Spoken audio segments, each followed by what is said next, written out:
Kamusta, mga kaibigan? Ako si Ana, at ngayon ay may isa na namang kwentong kapupulutan natin ng mahalagang aral. Ito ay kwento ng pagong at unggoy, at tungkol ito sa pagiging responsable at maalaga. Huwag kalimutang mag-subscribe, mag-like, at i-share ang video na ito. Tara, simulan na natin ang kwento.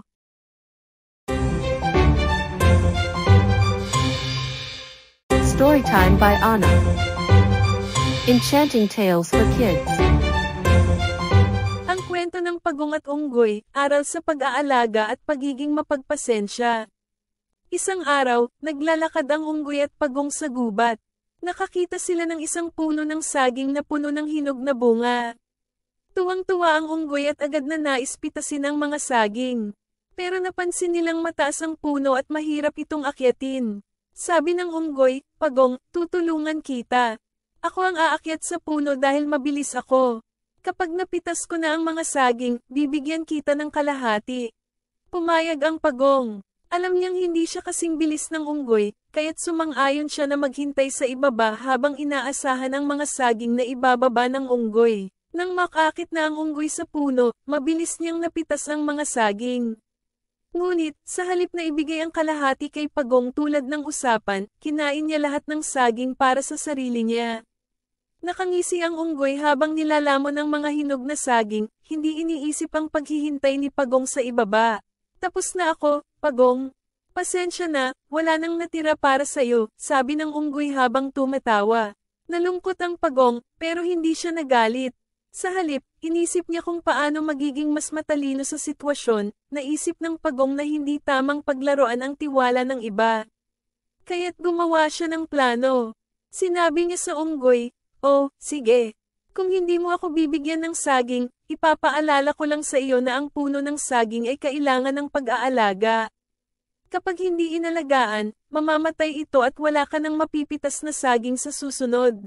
Sa isip ng unggoy, wala siyang pakialam sa puno. Ang gusto lang niya ay makuha agad ang mga bunga, at pagkatapos ay iniwan niya ang puno na hindi inalagaan. Pagkalipas ng ilang araw, bumalik ang unggoy sa puno ng saging, ngunit laking gulat niya nang makita niyang patay na ang puno. Wala na itong dahon, at hindi na ito mamumangga. Samantala, si pagong ay nakahanap ng isa pang puno ng saging at sinimulan itong alagaan.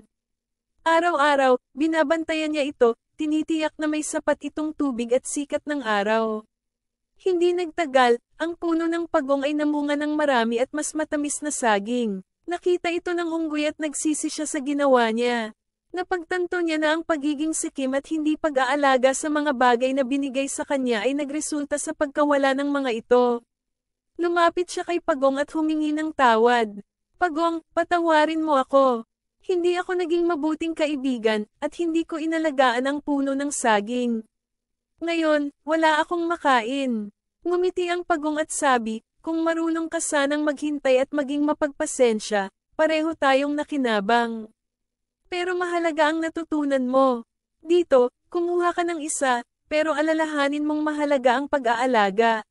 Mula noon, natutunan ng unggoy na maging responsable at maalaga, hindi lamang sa mga bagay na gusto niya, kundi pati na rin sa mga kasunduan niya sa iba.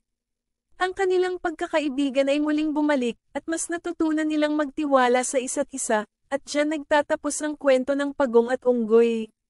Ang kanilang kwento ay nagpapaalala sa atin na ang mga bagay na mahalaga, tulad ng tiwala at mga bagay na inaalagaan natin, ay dapat pinapahalagahan at hindi sinasayang. Sana ay may natutunan kayo sa ating kwento ngayon. Huwag kalimutang mag-subscribe at mag-share para sa mas marami pang kwento na puno ng aral. Salamat sa panonood!